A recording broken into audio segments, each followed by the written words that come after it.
It's May 10th, 1888, and another remarkable event is about to be uncovered by Arion, Rebecca, and Olly, the Retrospectors.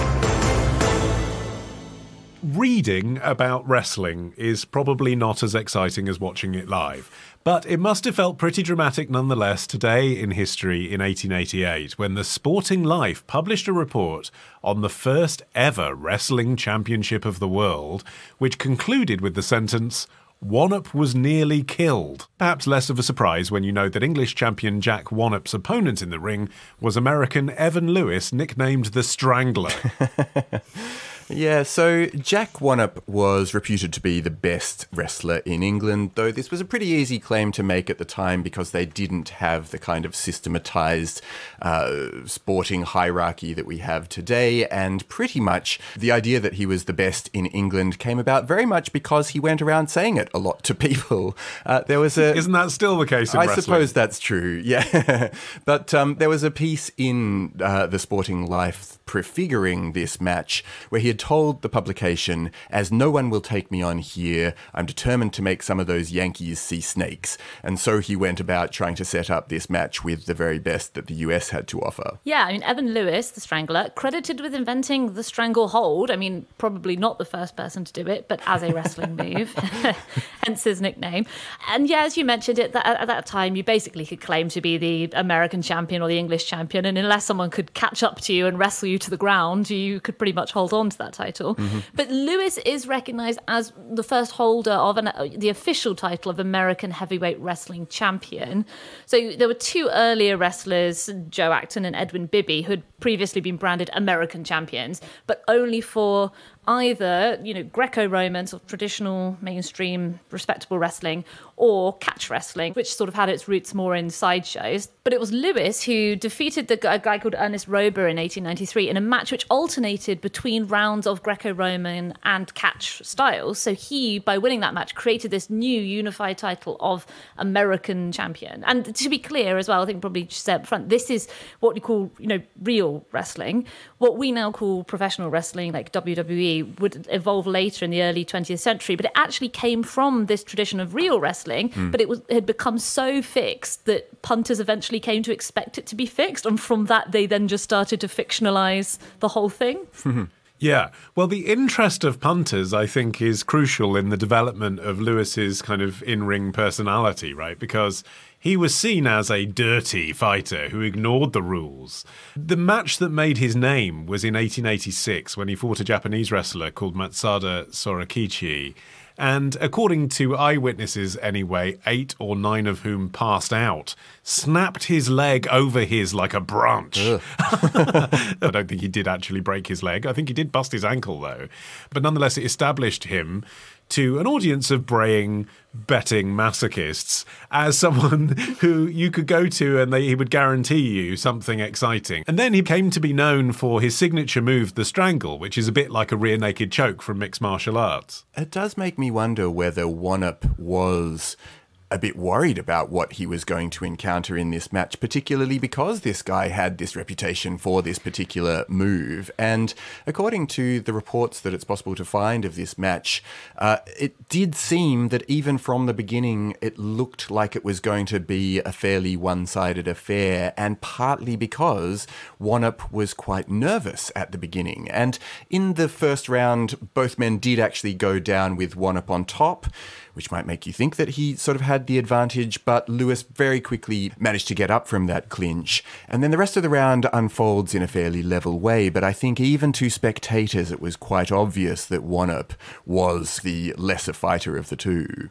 Yeah, I mean, Wannop was really famous in the UK and particularly famous in London. He was from Cumbria originally, but he'd settled in New Cross in southeast London. He was extremely famous there. In 1887, he was one of the fighters selected to give a private exhibition for the Prince of Wales. This had to be held kind of semi-secretly because the legality of bare-knuckle boxing and prize fighting was very much up in the air at the time.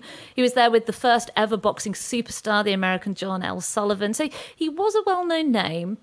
But he was kind of out of his depth here. He was 5 years older than Lewis. He was 33 at the time of the match. But pretending to be 29 in the press. Of course. I mean, that never goes out of fashion. He was 20 pounds heavier. The Galena Gazette called him a perfect picture of a typical English bulldog, which I think is a way of politely saying that he was maybe a little bit out of shape. Even his appearance in the ring when he fought Lewis, he appeared in traditional white tights underneath his dark velvet trunks. Lewis was just wearing the trunks. And after this first round, Wannop sort of went away and took off the tights and came back in the trunks. So almost harkening back to a more amateur tradition. By day, he was a carpenter. Lewis was a full-time professional wrestler who toured America, wrestling anyone who would take him on. He'd fought wrestlers from around the world. Whereas Wannop, he was a carpenter. He wrestled and boxed in pubs, basically the same pubs where he would be hanging out. He had his bulldog with him all the time. He was just a guy who was good at fighting. He was famous in his home turf, but he was, a little bit out of his element here in America, in this big venue in Chicago. He came out of that tradition of Irish and Scottish and, as you said, Cumbrian, Cornish, Lancastrian men settling in London and bringing their wrestling traditions to the city. So you get this weird kind of hybrid style of wrestling where no one's entirely sure what the rules are. And so then putting him up against this guy for whom the mayor of Chicago personally asked for the ban on rear naked chokes to be enforced because he was worried that he was going to get this guy unconscious, was going to give you a spectacle for anyone who was a fan of wrestling. Yeah, the rest of the match unfolds with this series of moves that, unless you're a proper wrestling aficionado, they might not mean very much to you. Certainly didn't to me. But there's a grapevine lock, a hip lock, a hammer lock, and a half Nelson. And guess who's always on the receiving end of them? Is Wannop. And by the third round, Wannop comes out bleeding from both his ear and his knee. And then that third round was over very quickly. It only lasted 58 seconds. And Lewis ultimately used a grapevine and then a shoulder lock to lift Wannop off the floor and then slam him down on the mat, ending the match. So it had a fairly conclusive finale. And this was taking place at the Battery D Armoury in Chicago, which, as the name implies, had kind of started out as a military facility, but at this point was being used for things like, like dog shows and stuff. And there were between 2,000 and 4,000 people in attendance, almost all of them men, and a large complement of policemen as well, to ensure not only that the crowd remained under control, but also to ensure that Lewis complied with the mayor's ban on him using his signature stranglehold. One of the men in the crowd, interestingly, was Matsuda Sorikichi, the Japanese wrestler that you were talking about earlier, Olly. Despite the fact that Lewis had supposedly bent his leg and broken it, he had arrived to challenge the winner to a fight the following week, which did happen, and Sorikichi was defeated once again. He was defeated quite a lot, actually. But he toured around America because Western wrestling wasn't really a big thing in Japan yet, and his very existence was a novelty to American crowds, despite the fact that it seemed like he got beaten up pretty badly quite a lot.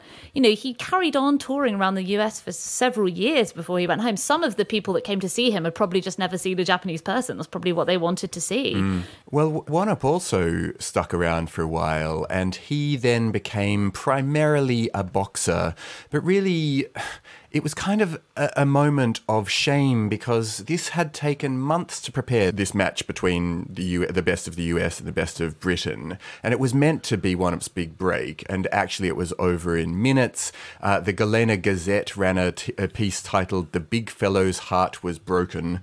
And almost immediately rumours began, possibly even started by Harry Hoare, who was Wannop's sponsor, who returned home to England very quickly after the match, and started talking about the possibility of a fix or a scandal. And when finally Wannop got back in June, he started to claim that he had deliberately lost the match because he was too afraid to win, and specifically he was scared of the Chicago mob, who he thought might get onto him if he came out victorious. Which I think sounds like a perfectly legitimate fear in 1888, don't you? Totally. I mean, we know that $20,000 changed hands in bets during this match, and the winner and his team took 75% of ticket receipts. I mean, I would not be at all surprised if Lewis was the type of guy that had friends in certain circles in Chicago. And if you were a guy from New Cross and then you turn up in Chicago and a load of gangsters with guns turn up and tell you to lose, You're gonna lose, aren't you?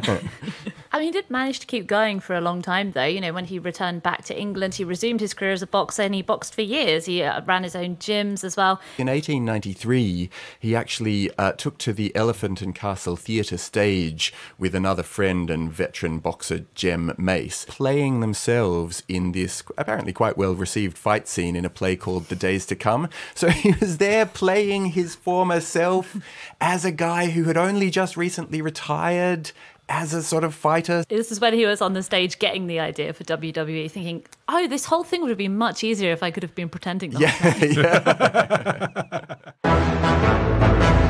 Tomorrow. It was aimed at me. You know, when I was 6 years old, I sat on Brian Blessed's knee in the interval and all that. Ditch the ads and get a Sunday episode when you join Club Retrospectors. Subscribe now on Apple Podcasts. Part of the Acast Creator Network.